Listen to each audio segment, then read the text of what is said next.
dari upaya penarikan motor milik salah satu rider ojek online, debt collector bentrok dengan ratusan ojek online di kawasan Hegarmanah, Kota Bandung, Jawa Barat. Akibatnya, sekitar 9 orang pengemudi ojek online alami luka bacok hingga pukulan benda tumpul. Para debt collector melakukan kekerasan menggunakan senjata tajam, namun hal itu mendapat perlawanan dari para pengemudi ojek online. Akhirnya deadlock, tidak ada titik temu, tidak ada kesepakatan yang mungkin ngambang. Akhirnya ojol, karena sifatnya adalah spontanitas, ojol terus berdatangan, akhirnya meminta supaya si unit ini dikembalikan. Tapi ternyata alhasil itu tidak. Mereka minta biaya tarik dan lain sebagainya. Ini luar biasa. Polisi yang tiba di lokasi langsung mengamankan situasi dan mencegah bentrokan meluas. 17 orang debt collector yang melakukan kekerasan langsung diamankan oleh polisi bersama barang bukti senjata tajam. Ratusan pengemudi ojek online juga mendatangi Mapolresta Bandung untuk menuntut para pelaku kekerasan segera diproses.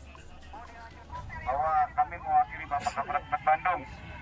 Ya, salah satunya mungkin dari ketua kasihan ya sudah melihat sendiri dengan kepala mata sendiri. Saya ajak ke belakang bahwa kurang lebih yang diduga pelaku ada 15 sampai 17. Ya. Betul. Iya.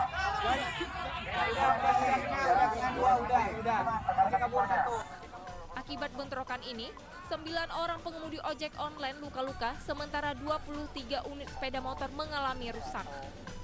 Dari Kota Bandung, Jawa Barat, Sondi Agung, iNews melaporkan.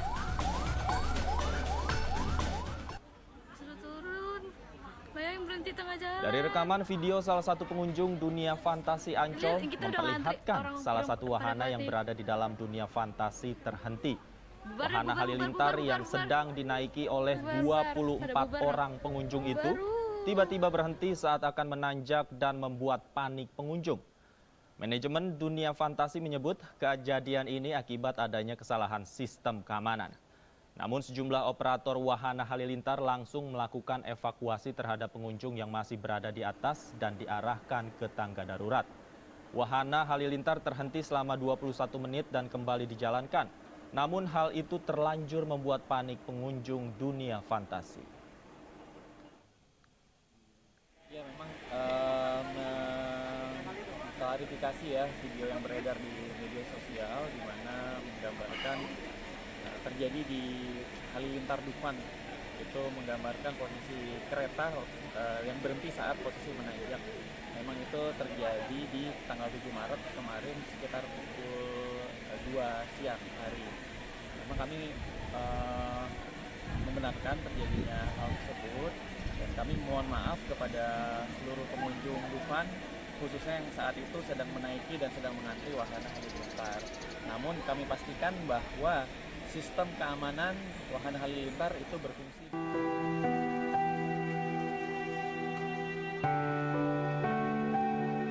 Pria tak kuasa menahan tangis saat masuk ke dalam ruang instalasi forensik Rumah Sakit Polri Kramat Jati, Jakarta Timur, Rabu siang. Pria bahkan nyaris pingsan saat melihat 4 peti jenazah anggota keluarganya yang tewas dalam insiden kebakaran depo Pertamina. Dari 4 anggota keluarga yang berhasil teridentifikasi, 2 diantaranya, Sumiati berusia 71 tahun, merupakan ibu kandung, dan Tris Rea Aprilita 12 tahun, merupakan keponakan. Sabar Bu. Sabar ya Bu. Sabar ya Bu.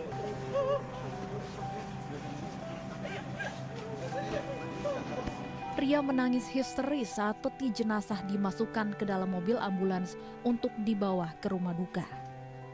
Jenazah akan dimakamkan di TPU Budi Dharma, Jakarta Utara. Sementara 2 jenazah lain adalah suaminya Suheri berusia 32 tahun dan anaknya bernama Rafasya Zaid Atalah berusia 4 tahun akan dibawa Kamis besok. Iya Mbak, mau dibawa ke pemakaman langsung ya Mbak? Ayo. Hah? Ayo Mbak. Rumah dulu? Oh iya masih Mbak. Ya. Diketahui dari 15 jenazah dalam kondisi utuh yang dibawa ke Rumah Sakit Polri Kramat Jati, 8 jenazah diantaranya berhasil diidentifikasi oleh tim DVI Polri.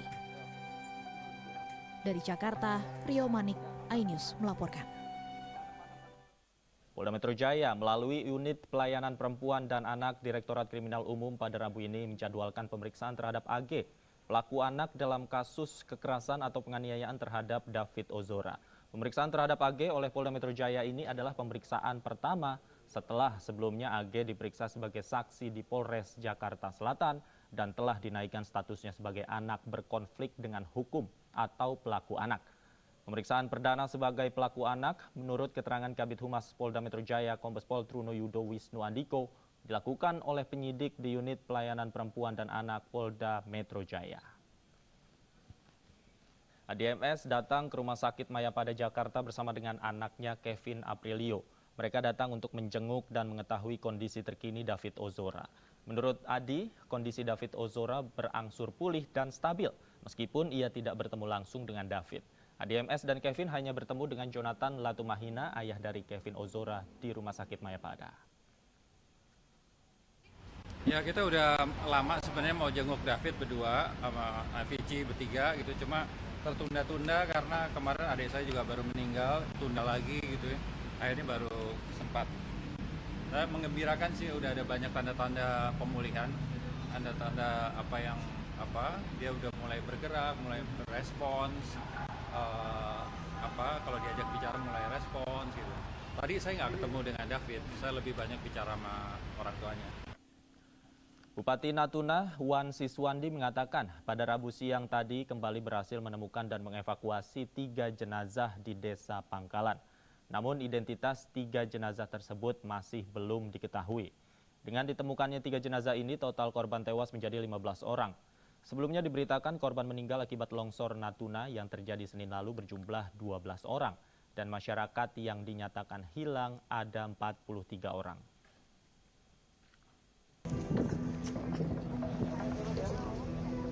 Romi, 29 tahun, salah seorang korban tanah longsor di Kecamatan Serasan, Natuna, tiba di Pontianak, Kalimantan Barat. Ia bersama Nafisa, bocah 9 tahun dibawa dengan kapal motor Bukit Raya dirujuk ke RSUD Dr. Sudarso untuk mendapat penanganan medis. Namun naas menimpa Susi Darmi, salah seorang korban selamat dari musibah tanah longsor ini justru meninggal dunia di atas kapal dalam perjalanan ke rumah sakit. Korban meninggal langsung diserahkan ke kerabatnya di Kompleks Sejahtera 2 Kota Pontianak untuk dimakamkan di TPU setempat. Kepala Dinas Kesehatan Provinsi Kalimantan Barat Hari Agung Cahyadi menyatakan, kedua korban selamat langsung menjalani pemeriksaan medis setibanya di rumah sakit. Nah, ini segera didiagnosa dulu, ya. Tadi sudah dilakukan ronsen untuk melihat kondisi fraktur dan juga pemeriksaan darah, dan nanti akan didiagnosa apakah akan segera dilakukan tindakan operasi segera. 3 korban tanah longsor di Kabupaten Natuna dibawa ke Pontianak, Kalimantan Barat karena akses transportasinya lebih mudah dibandingkan ke ibu kota Provinsi Kepulauan Riau. Dari Pontianak, Kalimantan Barat, Uun Yuniar melaporkan.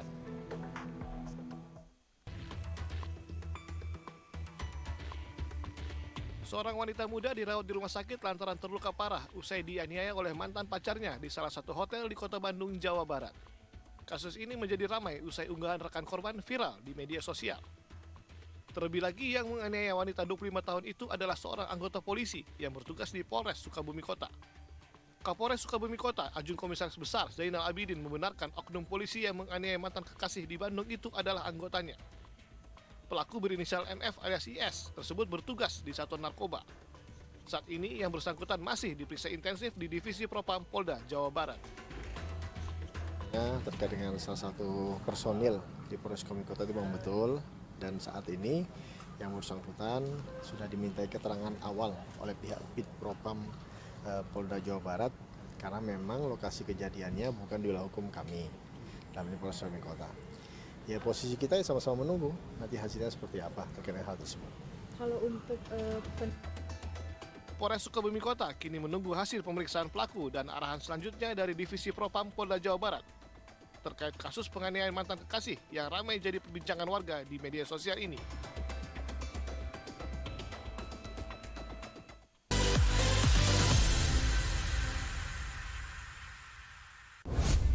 Kompilasi seputar keunikan, keajaiban, dan hal-hal menarik di berbagai belahan dunia. Tahukah Anda jika di bumi ini banyak jenis hewan yang masih misterius? Sebuah kawas secara tiba-tiba muncul di wilayah semenanjung Yamal Peninsula. Inilah kucing berkaki hitam yang hidup di 3 negara di Afrika. Lucu namun mematikan. OMG, setiap hari pukul 19.45 di iNews. Isi akhir pekanmu dengan nasihat kehidupan bersama ustadz-ustadz ternama. Wajadilhum billati hiya ahsan. Insya Allah Cahaya Hati Indonesia, Sabtu dan Minggu pukul 12 siang hanya di iNews. Isi akhir pekanmu dengan nasihat kehidupan bersama ustadz-ustadz ternama. Wajadilhum billati hiya ahsan. Insya Allah Cahaya Hati Indonesia, Sabtu dan Minggu pukul 12 siang hanya di iNews. Kompilasi seputar keunikan, keajaiban, dan hal-hal menarik di berbagai belahan dunia. Tahukah Anda jika di bumi ini banyak jenis hewan yang masih misterius? Sebuah kawas secara tiba-tiba muncul di wilayah semenanjung Yamal Peninsula. Inilah kucing berkaki hitam yang hidup di 3 negara di Afrika. Lucu namun mematikan. OMG, setiap hari pukul 19.45 di iNews.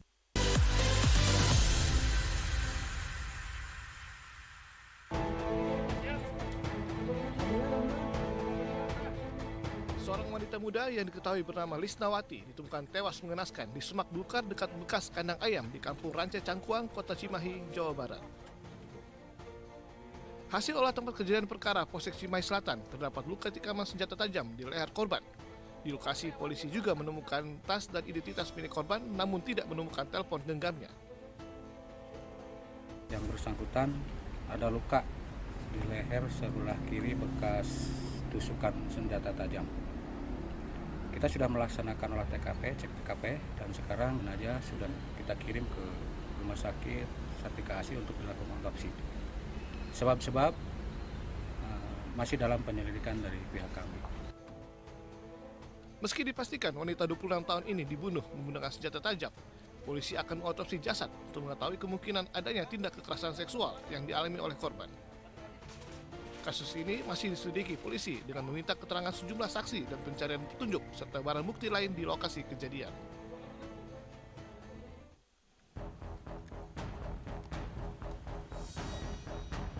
AS, pemuda 23 tahun ini diringkus aparat Polres Cianjur lantaran membunuh pasangan sesama jenisnya, R, 23 tahun yang jasadnya ditemukan di kamar mandi villa di Cianjur, Jawa Barat.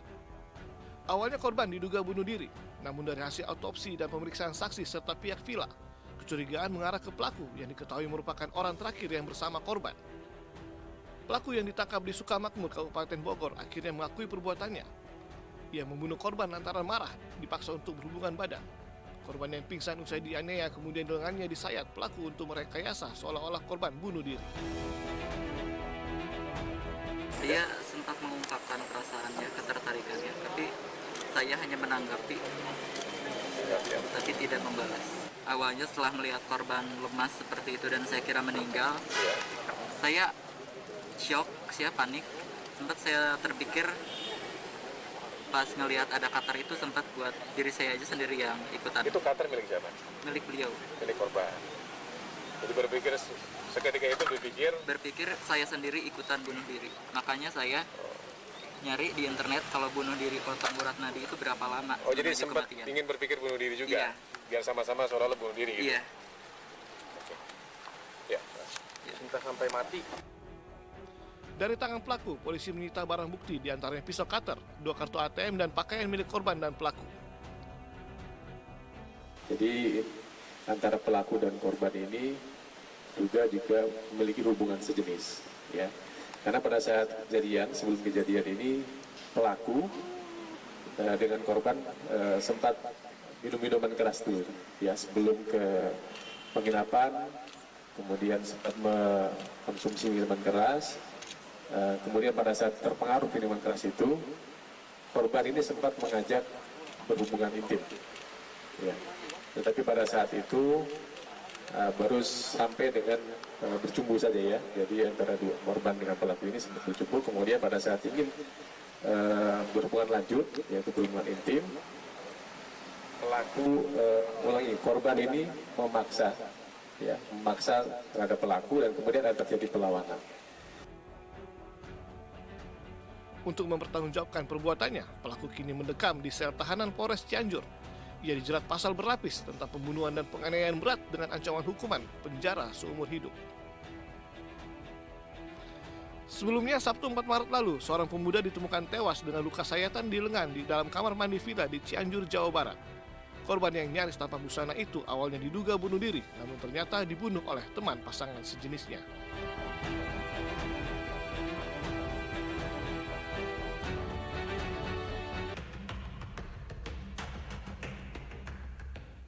Kementerian Keuangan resmi memecat pejabat Ditjen Pajak Eselon 3 Rafael Alun Trisambodo.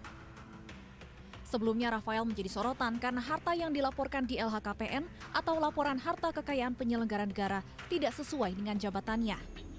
Dari hasil investigasi Kemenkyu terungkap, Rafael melakukan pelanggaran berat, salah satunya tidak patuh membayar pajak. Pusat Pelaporan dan Analisis Transaksi Keuangan PPATK juga mengendus adanya dugaan pencucian uang yang dilakukan Rafael.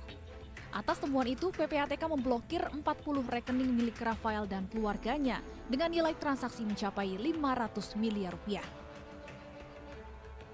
Jadi terakhir ini kita sudah bukukan 40 rekening ya, dan ini akan terus berkembang dengan total nilai sekitar 500 miliar rupiah.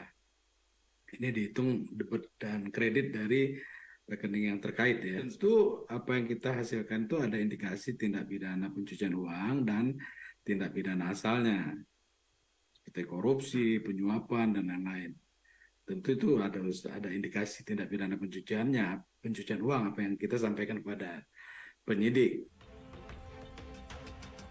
Kasus yang menjerat Rafael membuat mata publik tertuju pada para pejabat negara yang kerap memamerkan harta kekayaan di media sosial. Mantan Kepala Bea Cukai Yogyakarta, Eko Darmanto salah satunya. Eko terpaksa menjalani pemeriksaan selama 9 jam oleh KPK pada hari Selasa kemarin. Eko dimintai keterangan terkait aset kepemilikan harta yang sering dipamerkannya di media sosial. Namun Eko membantah dirinya bermaksud pamer harta seperti yang viral di media sosial. Fenomena gaya hidup mewah pejabat negara bahkan mendapat sorotan dari Presiden Joko Widodo. Menurut Jokowi, pantas saja jika masyarakat kecewa karena fenomena tersebut. Jokowi pun meminta agar para pejabat tidak pamer kekuasaan dan kekayaan. Tim Liputan iNews melaporkan.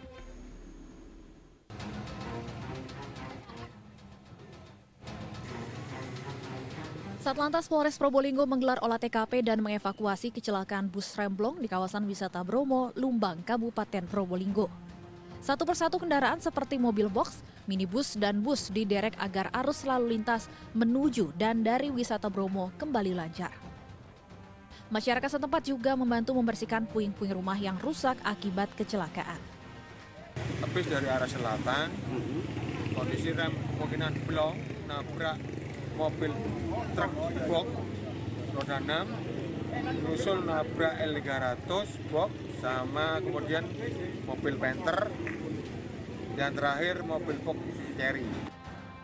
Dari hasil olah TKP, kecelakaan ini bermula saat bus yang mengangkut rombongan wisatawan mengalami masalah saat perjalanan pulang dari wisata Bromo. Pengemudi bus berusaha mengurangi gigi persneling, namun kondisi kendaraan semakin kencang karena menurun.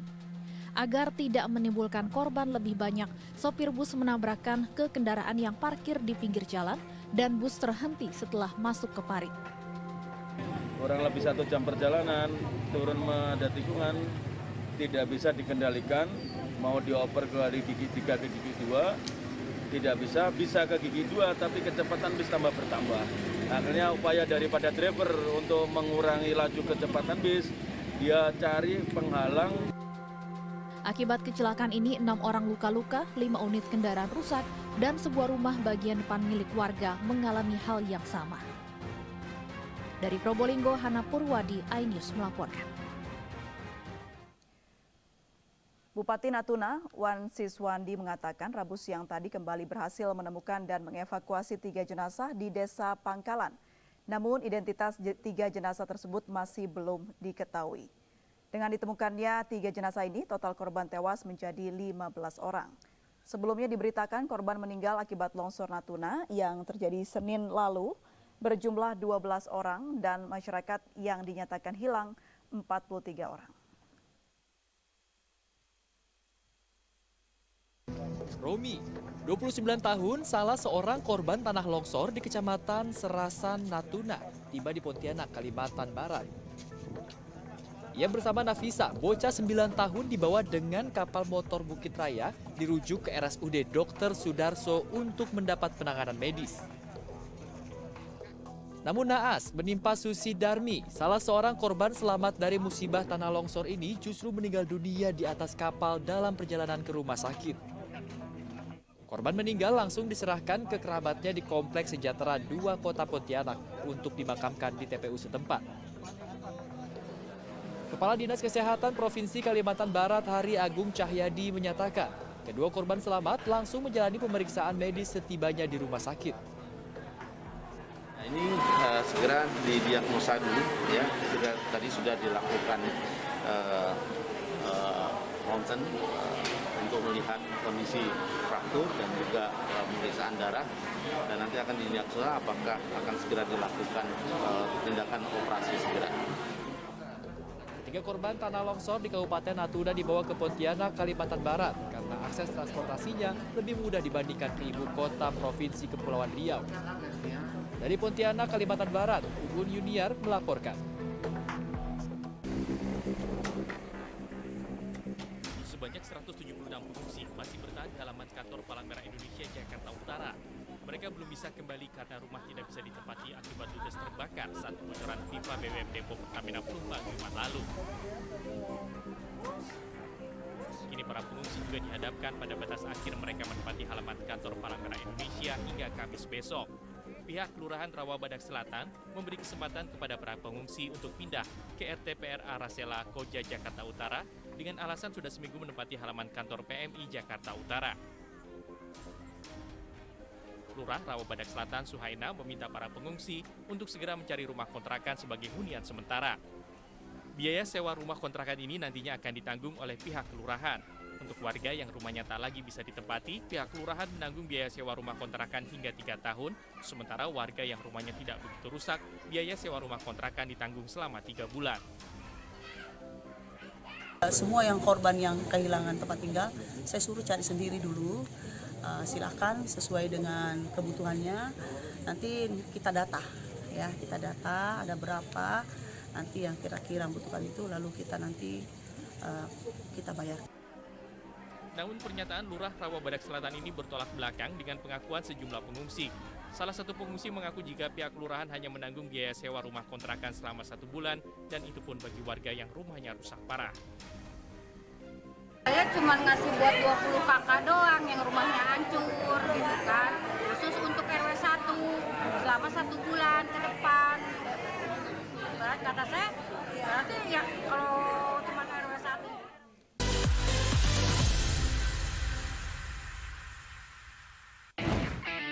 Kalau kita nih beda, kita nongkrongnya di restoran yang sudah berjualan setengah abad.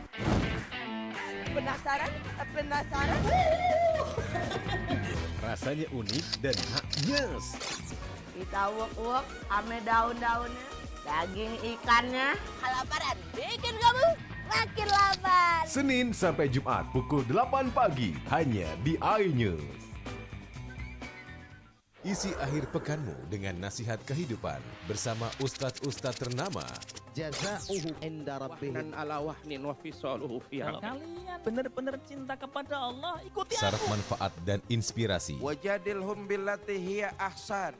Insya Allah dakwah akan tercapai. Allah tuh laknat orang-orang laki-laki yang nyerupai perempuan apalagi pindah kelamin. Cahaya Hati Indonesia, Sabtu dan Minggu pukul 12 siang di iNews. Morning Update, ada apa hari ini? menemani pagi Anda dengan informasi yang menarik. Roraima terkenal dengan bentuk puncaknya yang menyerupai meja. Timun laut biasa disebut dengan tripan. Bersama bintang tamu yang inspiratif. Ini di atas lutut kiri, tinggal angkat tangannya ke atas. Morning Update, Senin sampai Jumat, pukul 7 pagi di iNews.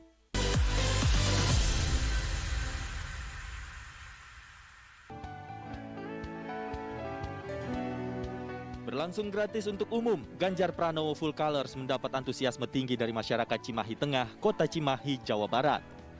Dalam kegiatan ini, para peserta dari berbagai usia dapat berlari bersama dengan paduan warna-warni cerah yang menunjukkan semangat dan kegembiraan tinggi.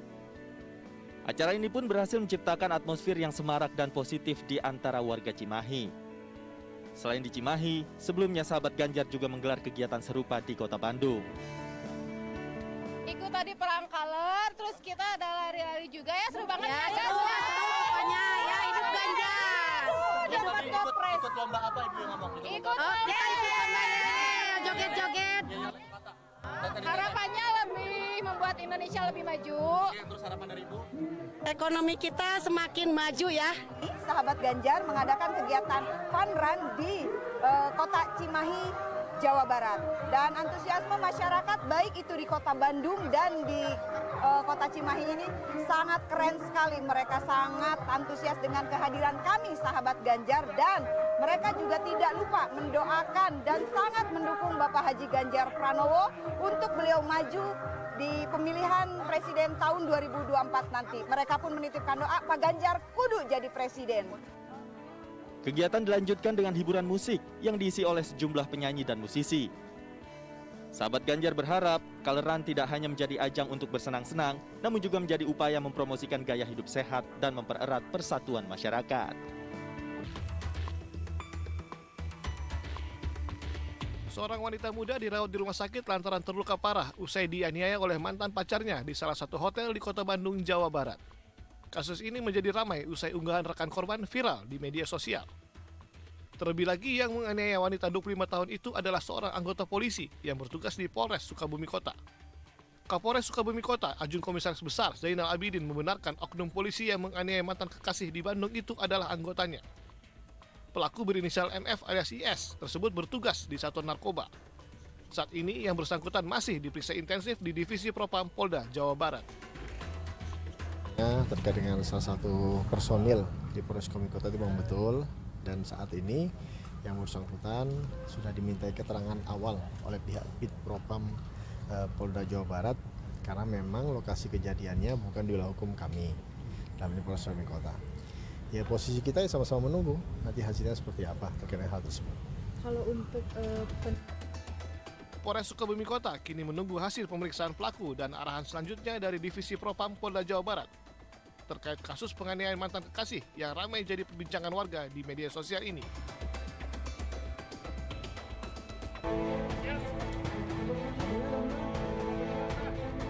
Seorang wanita muda yang diketahui bernama Lisnawati ditemukan tewas mengenaskan di semak belukar dekat bekas kandang ayam di Kampung Ranca Cangkuang, Kota Cimahi, Jawa Barat. Hasil olah tempat kejadian perkara Polsek Cimahi Selatan terdapat luka tikaman senjata tajam di leher korban. Di lokasi polisi juga menemukan tas dan identitas milik korban namun tidak menemukan telepon genggamnya.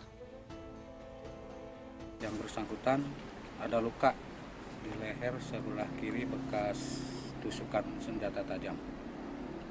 Kita sudah melaksanakan olah TKP, cek TKP, dan sekarang jenazah sudah kita kirim ke Rumah Sakit Sartika Asi untuk dilakukan otopsi. Sebab-sebab masih dalam penyelidikan dari pihak kami. Meski dipastikan wanita 26 tahun ini dibunuh menggunakan senjata tajam, polisi akan mengotopsi jasad untuk mengetahui kemungkinan adanya tindak kekerasan seksual yang dialami oleh korban. Kasus ini masih diselidiki polisi dengan meminta keterangan sejumlah saksi dan pencarian petunjuk serta barang bukti lain di lokasi kejadian.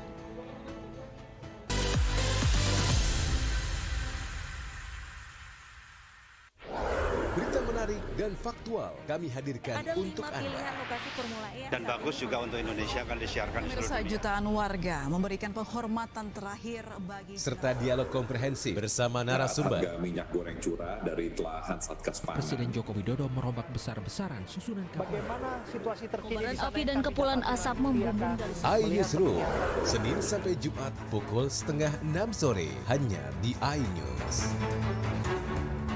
iNews Prime malam hari. 5 anggota Polri terbukti melanggar kode etik. Tewasnya Brigadir Yosua, MD dipanggil DPR. Menggali informasi secara mendalam. 19 saksi dihadirkan dalam sidang. Korban nolak permohonan perlindungan. Korupsi 78 triliun rupiah. Membahas isu terhangat dengan narasumber yang kompeten. Persiapan untuk pembunuhan terencana. Telah terjadi tembak-menembak. Polisi dianggap masih menutup-nutupi. iNews Prime, Senin sampai Jumat pukul 9 malam. Live di iNews.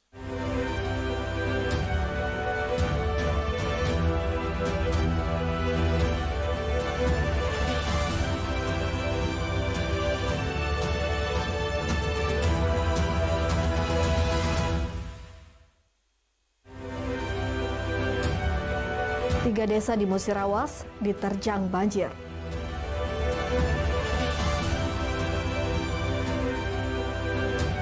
Jalan longsor 2 desa terendam.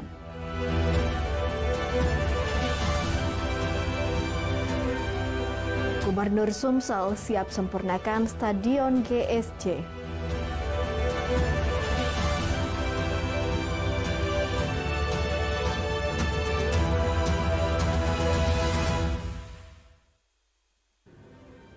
Assalamualaikum warahmatullahi wabarakatuh. Apa kabar Anda pemirsa? Anda kembali menyaksikan iNews Sumsel edisi hari ini Senin 13 Maret 2023.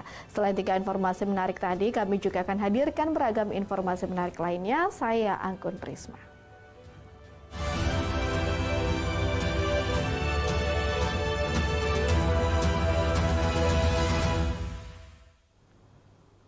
Kita awali informasi pertama, pemirsa. Meluapnya air Sungai Musi dan Sungai Muara Kelingi mengakibatkan 3 desa di Musirawas diterjang banjir. Akibatnya aktivitas warga lumpuh total.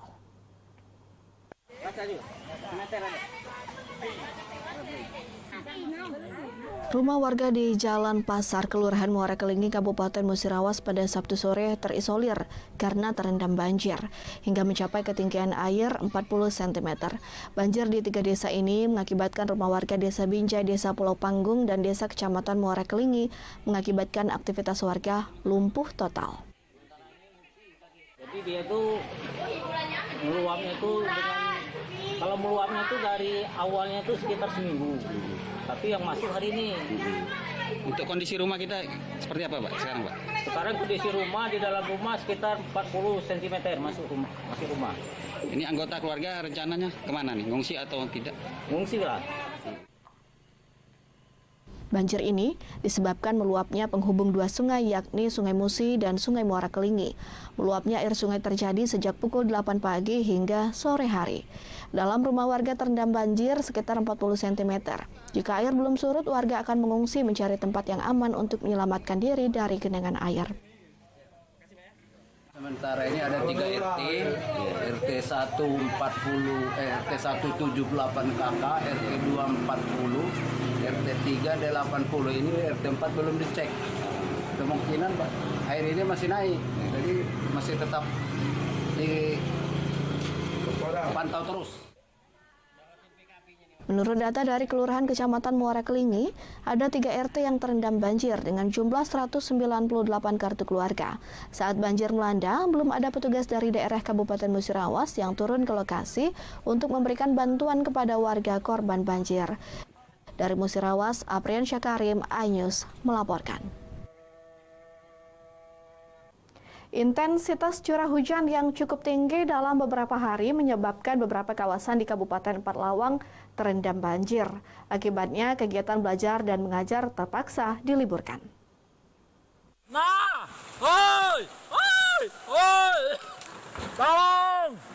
Beginilah video amatir warga yang merekam detik-detik air yang berarus deras menerjang sekolah menengah kejuruan 1 yang berlokasi di Desa Terusan, Kecamatan Tebing Tinggi, Kabupaten Empat Lawang. Banjir akibat meluapnya Sungai Seguring ini sekitar pukul 8 pagi saat siswa hendak melakukan aktivitas belajar. Pantauan di lokasi hingga siang hari, air masih merendam sekolah.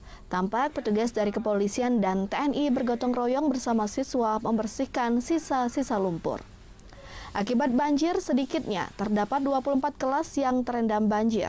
Di antaranya juga terdapat ruang perpustakaan, ruang praktik, ruang guru dengan ketinggian air mencapai 1 hingga 1,5 meter. Pihak sekolah saat ini terpaksa meliburkan peserta didik karena ruang kelas yang tidak memungkinkan untuk dipakai dalam proses belajar mengajar. Alhamdulillah tidak ada korban jiwa, tetapi ada 24 kelas dan lab yang belum bisa dipakai oleh anak-anak untuk sekolah. Banjir diduga jam 9 dari semalam sampai pagi tadi jam 7. Sehingga arusnya sangat deras dan kelas-kelas tidak bisa digunakan oleh murid-murid SMK 1. Dari Empat Lawang, Amri Wijaya iNews melaporkan. Akses jalan menuju desa Kelumpang, Ulak Lebar, Kecamatan Ulu Ogan, Kabupaten Oku tertutup akibat longsor. Longsor tersebut terjadi pada Jumat siang lalu setelah kawasan ini diguyur hujan deras sejak Jumat dini hari.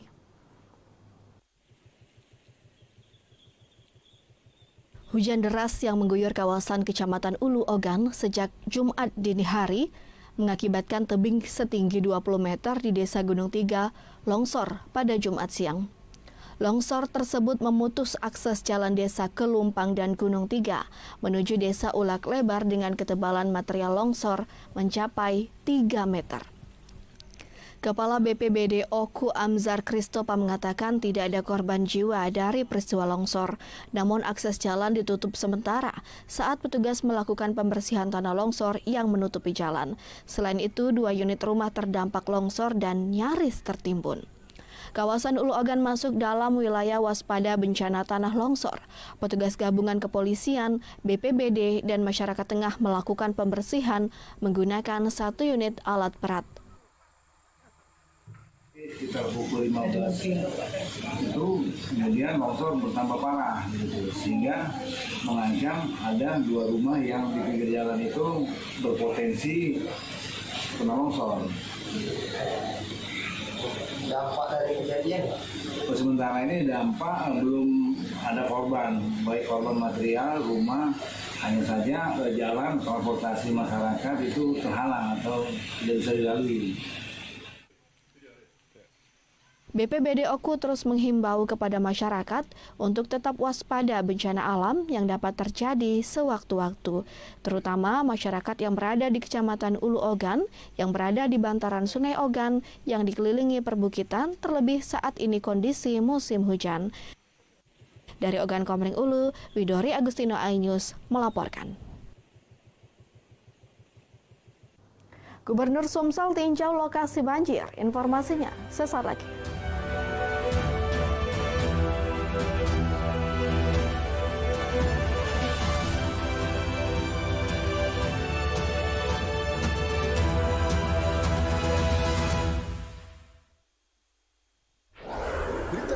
Dan faktual kami hadirkan untuk Anda.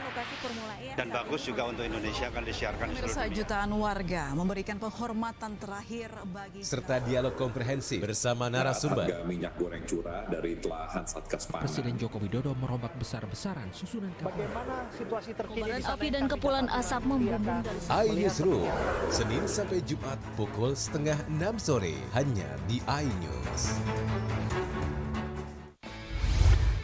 Morning Update, ada apa hari ini? Menemani pagi Anda dengan informasi yang menarik. Pulau Raima terkenal dengan bentuk puncaknya yang menyerupai meja. Timun laut biasa disebut dengan tripang. Bersama bintang tamu yang inspiratif. Di atas lutut kiri, tinggal angkat tangannya ke atas. Morning Update, Senin sampai Jumat pukul 7 pagi di iNews. Kompilasi seputar keunikan, keajaiban, dan hal-hal menarik di berbagai belahan dunia. Tahukah Anda jika di bumi ini banyak jenis hewan yang masih misterius? Sebuah kawas secara tiba-tiba muncul di wilayah semenanjung Yamal Peninsula. Inilah kucing berkaki hitam yang hidup di 3 negara di Afrika. Lucu namun mematikan. OMG, setiap hari pukul 19.45 di iNews. Eksklusif untuk Anda. Investigasi eksklusif. Masuk ke rekening Yosua. Sebesar 99 triliun rupiah. Peristiwa aktual dan faktual. 4 orang yang meninggal. Ini berbeda-beda. Urut-urutan penyebabnya apa? Mengupas isu-isu terhangat. Eliezer sehat selalu. Ya. Baru saja saudara Richard Eliezer naiki mobil tahanan saya masuk ke tender sana. Menelisik lebih dalam. Membuka tabir misteri. Coba masuk dengan meminta izin dari pihak Polda Metro Jaya. Aromanya masih kencang ya. Ini rambut saya boleh pegang?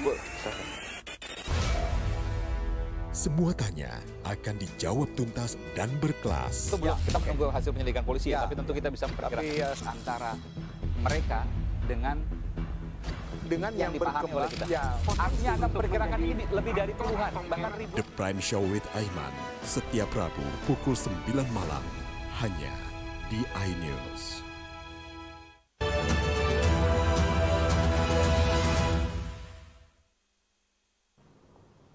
Pemirsa, Gubernur Sumsel meninjau langsung lokasi banjir di Desa Lubuk Sepang, Kecamatan Pulau Pinang, Kabupaten Lahat.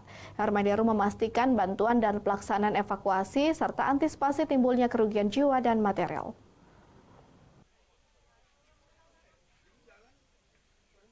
Gubernur Sumsel Hermanderu memberikan dorongan moral kepada warga terdampak banjir Lubuk Sepang dengan menyapa warga. Hermanderu mengingatkan masyarakat untuk menjadi ekosistem dengan benar dan tidak berlebihan sehingga bencana serupa tak terjadi. Pemerintah Provinsi Sumsel bersama Pemkab Lahat memastikan bantuan jangka pendek dan jangka panjang kepada seluruh korban dan wilayah terdampak banjir. Bantuan jangka pendek berupa obat, makanan, dan layanan kesehatan, serta bantuan jangka panjang berupa pembangunan berbasis mitigasi bencana sesuai kebutuhan daerah di tepi sungai. Pinang, Desa Lubuk Sepang ini banjir bandang, jadi tumpahan air Sungai Lematang menuju Sungai Lin. Ini yang membuat nyapu beberapa bangunan, ada SU, ada PAUD, ada 4 rumah. Hanya dimulak juga, dibikin juga. Ini juga peringatan bagi kita, saya ingatkan tadi. Ayo kita perbaiki das kita, daerah aliran sungai kita, jangan gundul. Kita tanam kembali dengan kesadaran. Berdasarkan pantauan di lokasi, air beserta material lumpur dan potongan pohon dari hulu sungai yang terbawa banjir memperparah kondisi. Lokasi yang mulai surut dipenuhi lumpur setinggi 20 cm sehingga menyulitkan bahkan berbahaya. Dari Lahat, Balaputra iNews melaporkan. Pemirsa, Himpunan Kerukunan Tani Indonesia Ogan Komering Ulu serta Himpunan Tani Milenial Sumsel menggelar diskusi untuk menghasilkan petani milenial yang mandiri, inovatif, dan berjiwa entrepreneurship yang diikuti ratusan petani di Oku. Bertempat di Aula Pendopo Rumah Dinas Bupati Ogan Komering Ulu, ratusan petani mengikuti Millennial Palm Oil Discussion Forum Batch 2, sekaligus sosialisasi pencegahan karhutlah. Kegiatan yang diselenggarakan di PKPT Himpunan Kerukunan Tani Indonesia Ogan Komering Ulu serta Himpunan Tani Milenial Sumsel mengambil tema membentuk petani yang mandiri, inovatif, dan berjiwa entrepreneurship. Kegiatan ini selain dihadiri petani di Oku juga didukung Gubernur Sumsel Hermanderu dan Ketua Hipmi Sumsel Ratu Teni Lerifa HD dan dihadiri anggota DPRD Sumsel Yani Elita. Karena pupuk ini kami perhatikan menjadi salah satu yang paling penting dalam pertanian kan, sehingga kami perlukan diadakannya pelatihan pupuk di tiap kabupaten. Jadi awalnya di Oku dulu, nanti kemudian di yang lain. Dan juga sini kami sampaikan tentang karhutlah, mengingat pada bulan April dan Mei nanti sudah masuk musim kemarau, sehingga bisa disosialisasikan bahaya dan dampak karhutlah kepada petani di Oku. Pemerintah Kabupaten Oku menyambut baik kegiatan yang diselenggarakan kaum milenial Oku guna mendukung program pemerintah.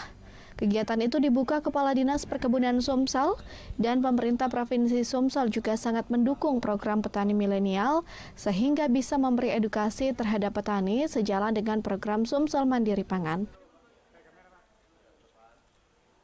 Kami menyambut baik kegiatan dari Bumi dengan KTI ini kan tentang diskusi milenial ini. Mudah-mudahan apa yang mereka gagas ini bisa diterima dan bisa diterapkan oleh para petani milenial yang ada di Kabupaten Ogan Komering. Sehingga para petani milenial ini dapat berkiprah lebih jauh, lebih banyak dalam rangka pembangunan pertanian di Kabupaten Ogan Komering. Dengan adanya kaum milenial ini kan perpanjangan tangan dalam arti luas. Yang pertama, bagaimana adik-adik kami di Hitung ini, di para milenial ini dapat membantu menghidupkan kembali, dapat membantu memperkuat kembali daripada kegiatan pertanian yang ada di daerah masing-masing. Itu yang pertama. Jadi memulihkan kondisi yang selama ini sudah agak menurun. Para petani juga diberi bantuan dan diharapkan ilmu yang didapat pada diskusi bisa diaplikasikan para petani. Dari Ogan Komering Ulu, Widori Agustino iNews melaporkan. Kita ke informasi lainnya, pemirsa. Menjawab polemik terkait ketersediaan pupuk bersubsidi di wilayah Sumsel, pihak Ombudsman Republik Indonesia dan PT Pusri Palembang pastikan stok pupuk bersubsidi di wilayah Sumatera Selatan aman. Pertama, kita panjatkan puji dan syukur.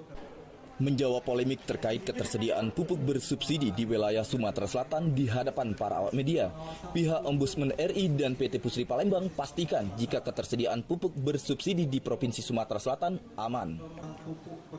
Hingga saat ini keseluruhan total stok pupuk bersubsidi di wilayah kerja PT Pusri diantaranya Sumatera bagian Selatan, Jambi, Bengkulu, Sumatera Selatan, Lampung, Jawa Tengah, Jawa Timur, dan Bali sebanyak 126.000 ton pupuk urea. Untuk pupuk NPK sebanyak 27.000 ton. Untuk alokasi pupuk di Sumatera Selatan di tahun 2023 mengalami lonjakan yang cukup besar, hampir 300.000 ton. PT Pusri berharap Dinas Pertanian Sumatera Selatan dapat mengoptimalkan alokasi pupuk yang ada, sehingga dapat terserap secara maksimal.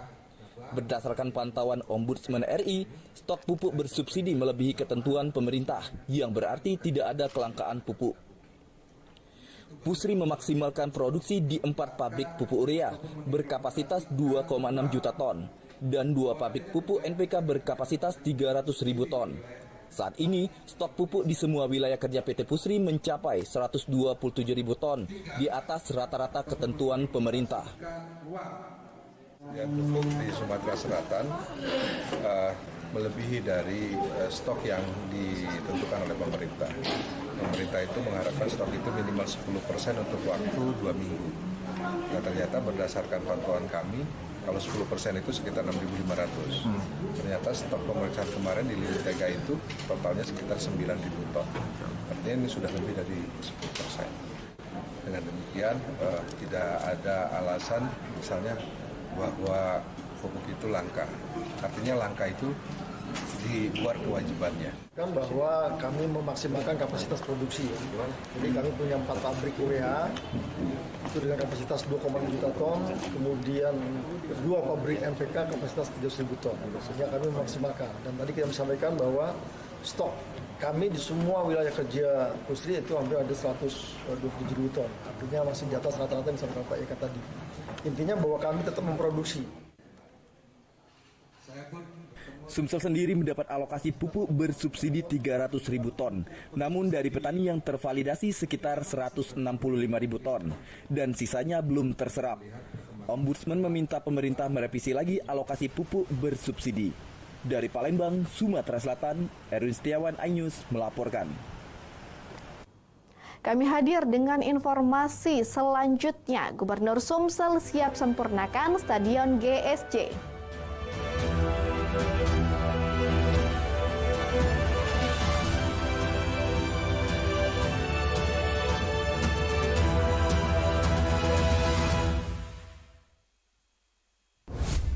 Kompilasi seputar keunikan, keajaiban, dan hal-hal menarik di berbagai belahan dunia. Tahukah Anda jika di bumi ini banyak jenis hewan yang masih misterius? Sebuah kawas secara tiba-tiba muncul di wilayah semenanjung Yamal Peninsula. Inilah kucing berkaki hitam yang hidup di 3 negara di Afrika. Lucu namun mematikan. OMG, setiap hari pukul 19.45 di iNews. Eksklusif untuk Anda. Investigasi eksklusif. Masuk ke rekening Yosua sebesar 99 triliun rupiah. Peristiwa aktual dan faktual. 4 orang yang meninggal, ini berbeda-beda. Urut-urutan penyebabnya apa? Mengupas isu-isu terhangat. Eliezer, sehat selalu. Ya. Baru saja saudara, bisa Eliezer naiki mobil tahanan saya masuk ke tender sana. Menelisik lebih dalam. Membuka tabir misteri. Coba masuk dengan meminta izin dari pihak Polda Metro Jaya. Aromanya masih kencang ya. Ini rambut saya boleh pegang, Bu? Semua tanya akan dijawab tuntas dan berkelas. Itu kita menunggu hasil penyelidikan polisi ya, tapi tentu kita bisa memperkirakan antara mereka dengan yang dipahami oleh kita. Artinya Anda memperkirakan ini lebih dari puluhan, bahkan ribuan. The Prime Show with Aiman, setiap Rabu pukul 9 malam, hanya di iNews. Kalau kita nih beda, kita nongkrongnya di restoran yang sudah berjualan lotongoh abad. Penasaran? Penasaran? Rasanya unik dan nyes. Kita uek-uek ame daun-daunnya, daging ikannya. Kelaparan bikin kamu makin lapar. Senin sampai Jumat pukul 8 pagi, hanya di iNews. Morning Update, ada apa hari ini? Menemani pagi Anda dengan informasi yang menarik. Roraima terkenal dengan bentuk puncaknya yang menyerupai meja. Timun laut biasa disebut dengan tripan. Bersama bintang tamu yang inspiratif. Ini di atas lutut kiri, tinggal angkat tangannya ke atas. Morning Update, Senin sampai Jumat pukul 7 pagi di iNews.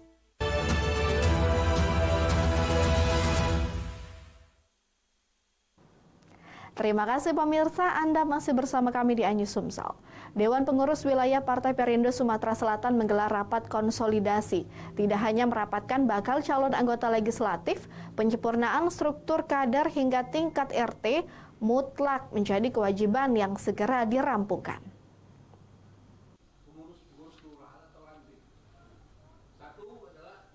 Menyongsong pemenangan pemilu 2024, Dewan Pengurus Wilayah Partai Perindo Sumatera Selatan melakukan penguatan kader partai, bahkan kolaborasi melibatkan langsung bakal calon anggota legislatif yang akan bertarung dalam gelanggang pemilihan umum.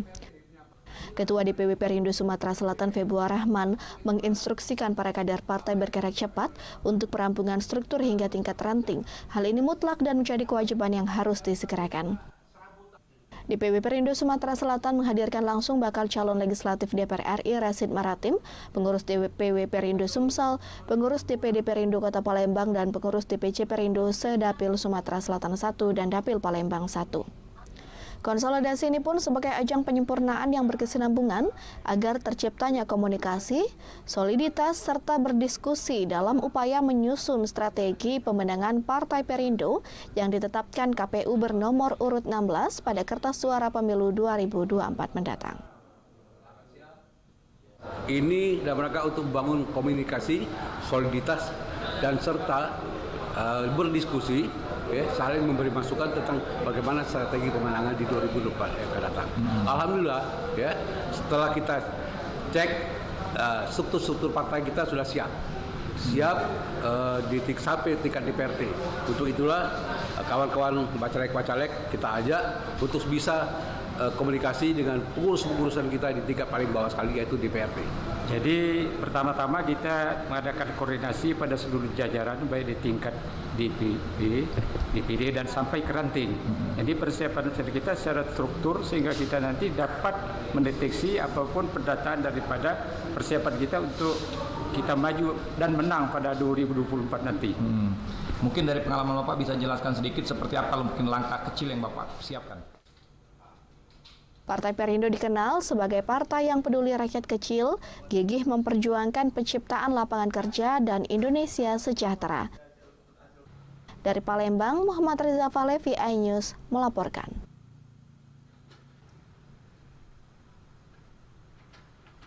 Pemirsa, Gubernur Sumatera Selatan Hermandiarus Sabtu siang mendampingi Ketua Umum PSSI Erick Thohir dan Menpora Zainuddin Amali meninjau kesiapan Sumsel sebagai tuan rumah Piala Dunia U20. Beberapa catatan kecil dari PSSI siap diselesaikan sebelum audit FIFA. Stadion Gelora Sriwijaya Jakabaring Palembang terus mempersolek diri menyambut penyelenggaraan event Piala Dunia U20. Kesiapan terus dilakukan termasuk tinjauan Ketua Umum PSSI Erick Thohir dan Menpora Zainuddin Amali dan Kementerian PUPR. Dalam kesempatan tersebut, Gubernur Sumsel Hermandiarus mengatakan sejak awal Palembang sudah menjalani host agreement. Bahkan hingga kini terus berbenah. Pengerjaan rumput, pembuatan Royal Box sebagai tamu VVIP, serta pembuatan tangga untuk langsung menuju tribun utama semuanya telah selesai dilakukan. Lampu stadion juga telah ditambah dan proses penggantian papan skor sedang dikerjakan Kementerian PUPR. Catatan kecil dari PSSI terkait pemotongan pagar di tribun VVIP dan terpal penutup di lintasan lapang siap dikerjakan secepatnya. Hermandiarus juga menegaskan akomodasi seperti hotel, rumah sakit, dan penunjang lainnya sudah dipersiapkan dengan matang. Yang paling penting adalah bagi saya untuk menyampaikan seluruh masyarakat Sumatera Selatan, mari kita sambut ini dengan sukaria, tapi tentu tetap menjaga antusiasme ini dengan pagar-pagar moral yang benar, sehingga FIFA juga menilai mereka akan nyaman klub-klub sepak bola yang datang ke sini. Itu saya pesankan kepada seluruh masyarakat Sumatera Selatan. Sementara itu, Ketua Umum PSSI Erick Thohir optimis Sumsel lolos audit FIFA. Hal senada juga diungkapkan Menteri Pemuda dan Olahraga Zainuddin Amali. Ingin memastikan sebelum kunjungan FIFA tanggal 21-27, ya, kita ingin mengecek ulang. Jangan sampai nanti ada kekurangan-kekurangan yang ternyata mengakibatkan pengurangan jumlah stadion yang diharapkan. Dan alhamdulillah Pak Gubernur turun tangan langsung tadi. Kita bisa lihat lapangan latihan, ya, PUPR sangat mendukung maksimal. Ada 3 lapang latihan di sini. Lakukan bersama-sama dengan LOC dengan PSSI, yakni memastikan host city agreement itu dikerjakan oleh pemerintah daerah. Itu tugas kami dan komitmen dari Gubernur Sumatera Selatan, kemudian Wali Kota Palembang. Kita yakini sejak awal saya meyakini bahwa Pak Gubernur, Pak Wali Kota konsen dan bisa memenuhi apa yang dimintakan oleh FIFA. Jadi itu. GSJ memiliki 4 lapangan latihan yang bertaraf internasional, yakni Stadion Bumi Sriwijaya, Stadion Panahan, Stadion Atletik, dan Stadion Baseball di dalam komplek Jakabaring Sport City. Dari Palembang, Bambang Irawan, iNews melaporkan. Pemirsa, informasi tadi sekaligus mengakhiri iNews Sumsel edisi hari ini. Terima kasih atas kebersamaan Anda. Sampai jumpa dan wassalamualaikum warahmatullahi wabarakatuh.